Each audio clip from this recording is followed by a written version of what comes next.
Mga kababayan, mga tambay, si Kamanong po, nagbabalik po muli para po magkomento po sa inyo. Samahan niyo po inyong lingkod dito po sa Tambayan Makabayan. Magandang umaga po muna, tanghali, hapon, gabi. Madaling araw po sa atin lahat. Saan man sulok ng ating bansa o saan man sulok sa mundo tayo naroon, ay maingatan po tayo mga kababayan. Ito po, nakakalungkot po itong inulit na naman po, mga tambay, inulit na naman po ng ating Vice President ang kalagayan po ng kanyang ama, ang ating pong dating Pangulong Duterte. Inulit na naman po sa kanya pong interview sa international.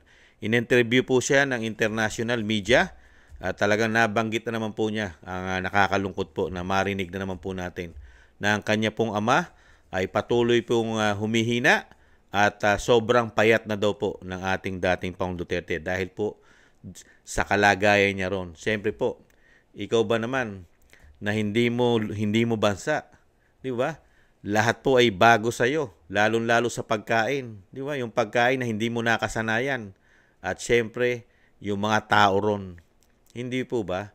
Talagang napakahirap po ng pinagdadaanan ng dating Pangulong Duterte dahil nagkaroon po tayo ng gobyerno. Kauna-unahan po ang naging pangulo ng bansa. Talaga ibang klase po. Ibang klase. Kauna-unahan po siya nagpamigay ng isang Pilipino, isang dating pangulo na parang pinamigay niya na parang hayop, mga kambayan. Nagpakahudas po yata ito at nagpakataksil. Ibang klase po. Talagang hindi po malilimutan ang ginawa ng isang pangulo na katulad po ng Pangulong Marcos Jr. na nagtaksil ka at nagpamigay ka ng kapwa mo Pilipino. Ibang klase po yon. Never pong ginawa yan ng mga bayani. Wala pong gumawa ng mga bayani natin na pinagtanggol ang ating bansa sa mga dayuhan. Pero nagkaroon tayo ng isang pangulo, tayo pa ang naghatid sa dayuhan. Ibang klase. Masahol pa yata ito kay Judas. Hindi kaya? Pakinggan po natin na nakakalungkot po na pahayag ng Vice President sa international media, makatambay. Nakakalungkot po. Inulit pa niya po ulit ang kalagayan ng dating Pangulong Duterte. Ito po. At the moment, he's in his thinnest. You've never seen him this thin. I've seen him from pictures when he was single, and that was the thinnest that I've seen him. And this is about the same. At the time, I lost so much weight, and he has a problem with the cold and the weather in The Hague, and then he has of course, he has no appetite because the way that the food is cooked is not really the same as traditional Filipino dishes. And of course, there is that longing to be with familiar faces, family and friends.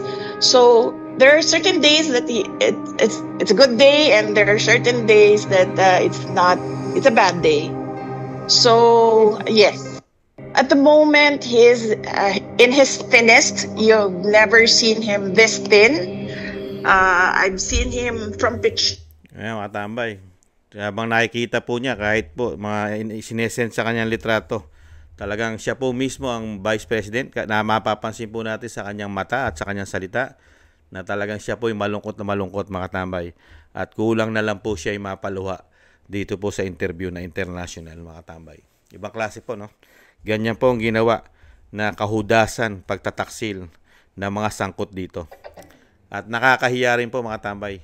Nagkaroon po tayo ng mga men in uniform na pinayagan po nila ang ganito pong sistema na ginawa po ng gobyerno. Kauna-unahan po ito. Kauna-unahan po ito na nangyari na meron din po tayong mga sandatahang lakas. Kapulisan na isang dating pangulo, naging commander-in-chief nila.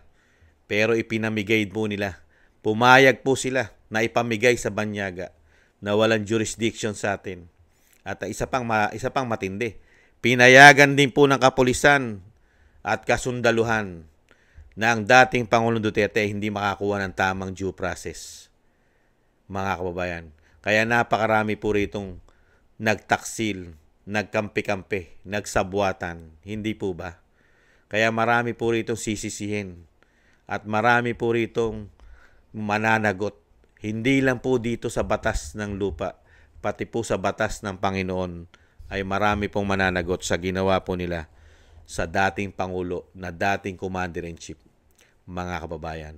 At ang isa pang pinakamasakit, hindi man lang nila sinampahan ng kaso sa ating bansa. Sumasagot pa ang isang DOJ Secretary. Yan po nakakalungkot. Yung isang DOJ Secretary, sasabihin pa na hindi kayang litisin ang dating Pangulong Duterte sa Pilipinas. Samantalang wala pang isinasampang kaso sa dating Pangulong Duterte sa Pilipinas. Paano masasabing hindi kayang litisin at kailangan dalhin sa ICC? Samantalang hindi pa nga hinihiring at wala pang kaso. Ano ang lilitisin sa Pilipinas kung wala naman po isinasampang kaso sa dating Pangulong Duterte? Di po ba? At lahat po sila ay naging sinungaling. Lahat po sila ay naging sinungaling. Pati ang Pangulo, hindi po ba? Pati ang DOJ Secretary, dahil mismong sila ay sinasabing hindi nila papapasukin at walang jurisdiction ang ICC sa ating bansa. At nagpa-function ang ating judicial, ang ating justice system, ang ating hukuman, ang ating Korte Suprema. Pero sa kabila nun, ano po nangyari mga tambay? Lahat po sila ay sisisihin. Hindi lang po ng pamilya Duterte, halos majority po ng taong bayan ay matagal na po silang sinisisi. Ano ang ginawa nila? Ano ang ginawa nila sa dami ng kabutihang ginawa ng dating Pangulong Duterte sa bansa, sa mga normal na tao, sa mga kapulisan, sa kasundaluhan, sa men in uniform? Ano ang ginawang masama ni dating Pangulong Duterte sa inyo para mismo kayo ay magamit para magtaksil at magtrador sa isang dating Pangulong Duterte at mismo sa ating bansa, sa ating soberenya, sa ating kalayaan, para po maghudas ka? Hindi po ba? Kaya nga po dito mga kaubayan, ang napapansin po natin dito. Pero sa kabila nito na ang ginagawa nila ay puro po pantatakip. Pinagtatakpan po nila, alin po? Yung issue. Di po ba? Sa dami po ng ginawa nila na issue, korupsyon, pamumulitika, pero napaagaling po nilang mag-twist. Diversionary tactics. Di po ba? Ang ginagawa nila. Katulad po nito. Ang Vice President, mismo siya. Nasa kalooban niya. Pinipilit lang po niya.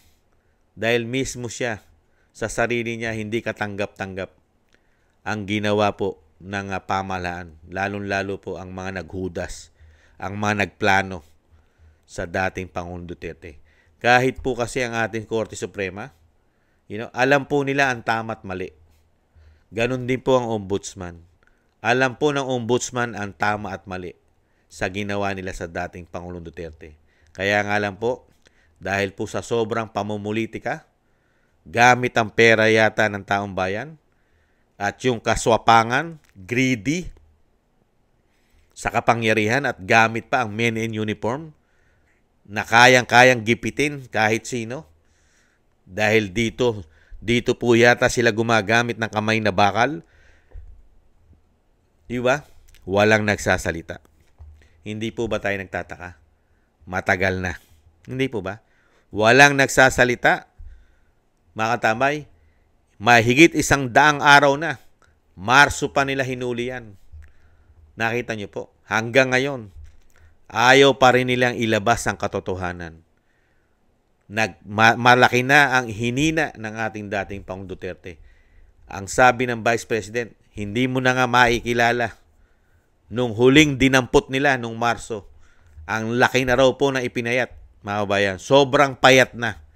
Dahil sinabi ng Vice President, yung kalagayan, una-una hindi niya kaya ang lamig, ang weather, ang pagkain. Hindi siya pamilyar sa luto ng mga pagkain. At syempre yung stress, dahil hindi siya pamilyar sa mga kasama niya ron. Di po ba? Sanay siya. Sanay siya na ang kasama niya ay pamilya niya. Nakapaligid sa kanya. Di po ba? Sanay siya sa pagkain probinsya. Pagkain sa Davao City. Di ba? Pero ano po ang ginagawa ng mga walangya, mga walang utang na loob na mga politiko na ito? Di umano. Ano po? pigilan, pinipigilan pa rin nila ang hinihiling ng pamilya Duterte na temporary na paglaya para pumadala man lang sa ospital, sa tamang ospital at maalagaan ng pamilya. Pero ano po sinasabi nila? Baka daw po ito'y takasan. Saan ka makakita ng isang matanda na marami pang sakit at ubod ng payat na tatakas? Meron po ba tumakas? Tatakasan po ba niya yung gawa-gawa po nilang kaso? Paano nila tatakasan eh? Mismo si dating Pangulong Duterte, alam niya yan planted. Gawa-gawa lang yan. Dahil yan pamumulitika. Gobyerno natin mismo ang kalaban niya. Hindi po ba? Dahil mismo si Atty. Kaufman, sinabi niya yan ang talagang kalaban ni dating Pangulong Duterte, ang talagang namumulitika sa kanya, at ang talagang prosecutor ng dating Pangulong Duterte ay nasa Malacanang. Sinabi po ni Atty. Kaufman yan. Ang talagang tunay na prosecutor ng dating Pangulong Duterte ay nasa Manila, Malacanang. Hindi po ba? Yun po ang nangyayari ngayon. Dahil nakita po natin, nasaksihan natin, yung mga sinasabi nilang walang jurisdiction ng ICC sa ating bansa, ano po ngayon ang ginagawa nila? Tinatangkilik po nila. Ginagasusan pa yata nila ang ICC ngayon. Suportado po nila. At mismo ang ating gobyerno na po ngayon ang tumutulong para hindi makalabas yata ang dating Pangulong Duterte. Nakita niyo po, kawalang hiya. Nakita niyo po kung paano sila maging traitor at hudas. Di po ba? Kaya nga lang po, mga bayan, yung sinasabi ko nga po. Kaya po nangyari ang lahat nito. Kung ano man ang mangyari, wag naman sana. Wala po tayong ibang sisisihin kung hindi ang gobyerno na sumisinghot daw ng coke at pulburon. At syempre po, sisisihin din po natin ang men in uniform.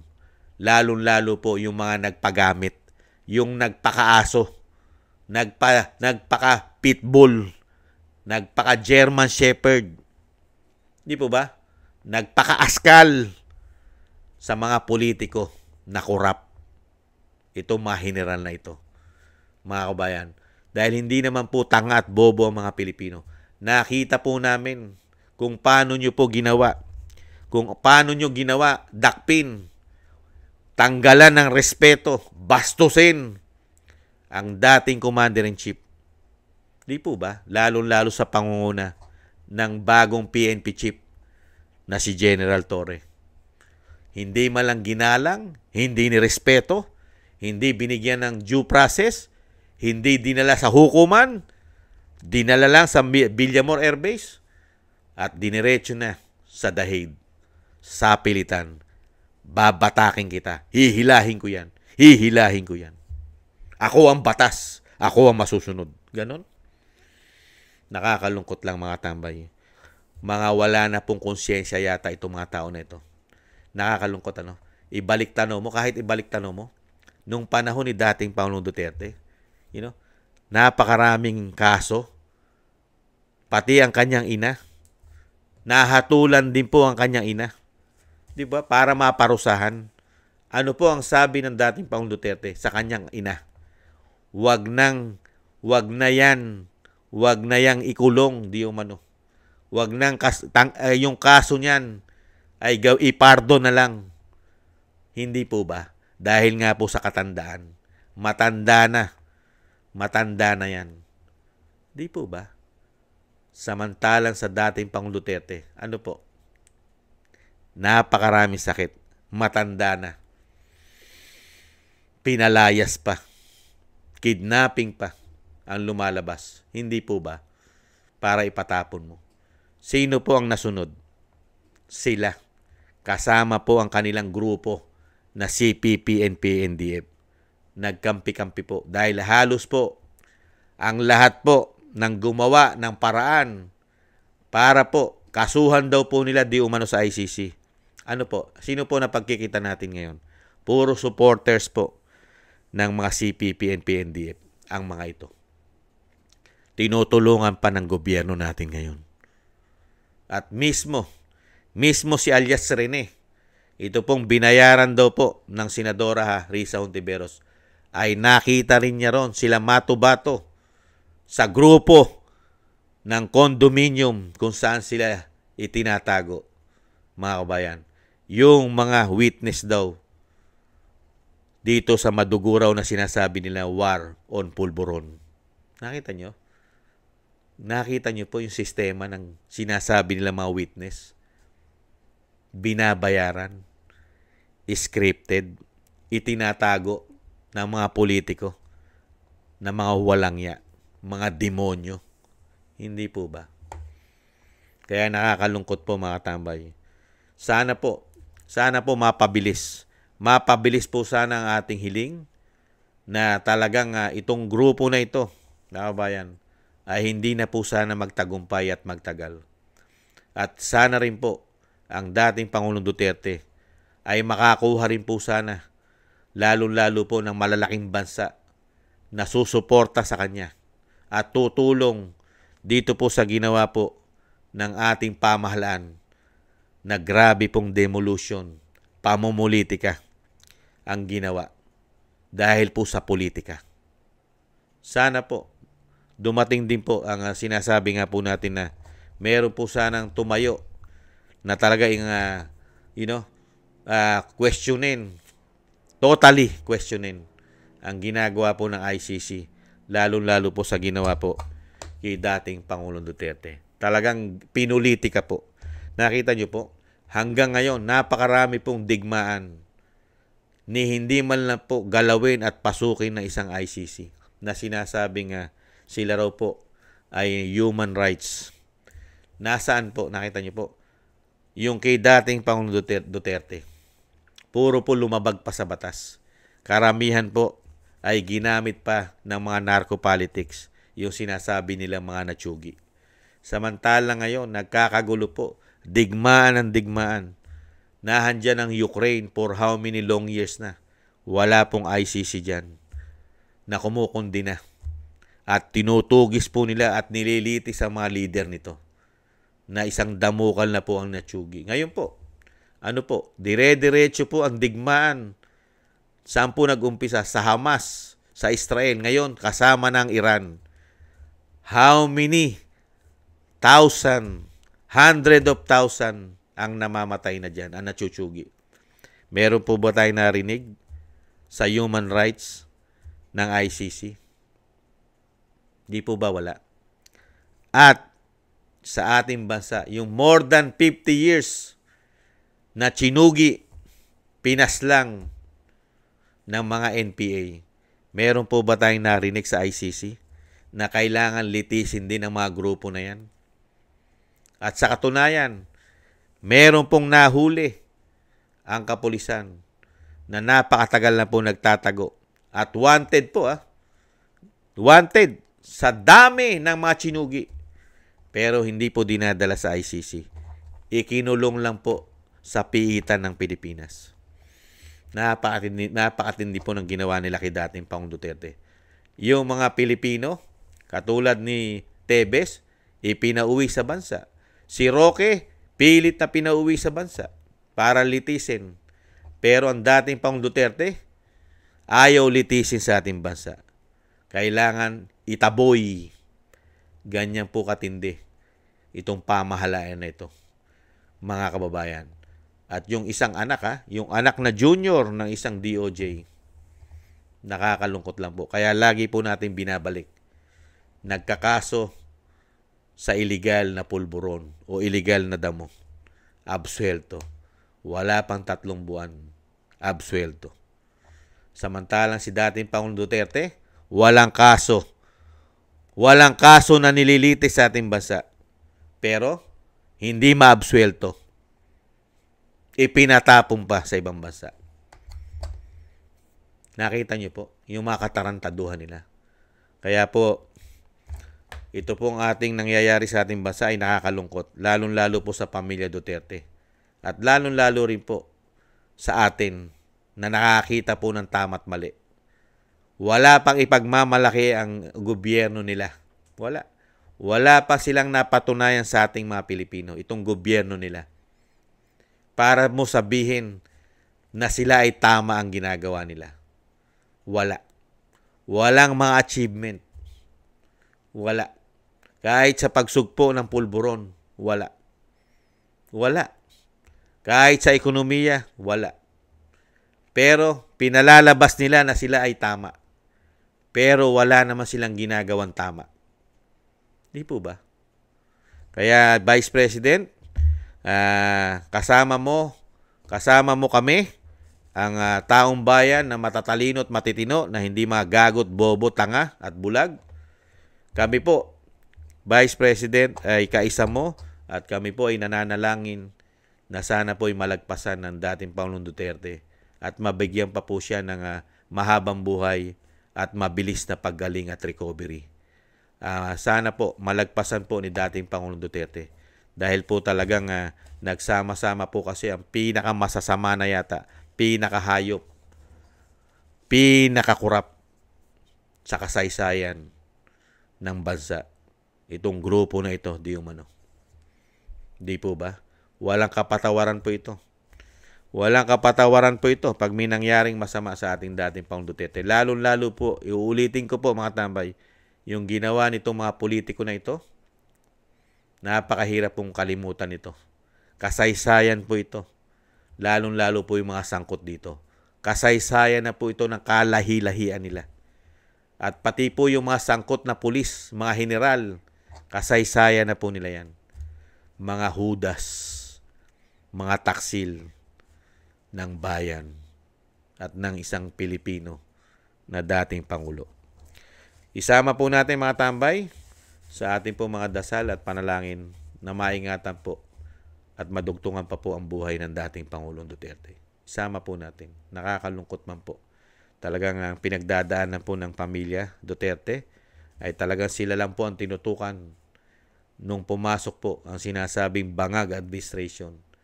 Sila lang po. Inumpisahan po sila ng napakaaga. Hindi pa po natatapos ang 2022 ay binakbakan na po sila ng binakbakan gamit ang confidential fund. Ibang klase po.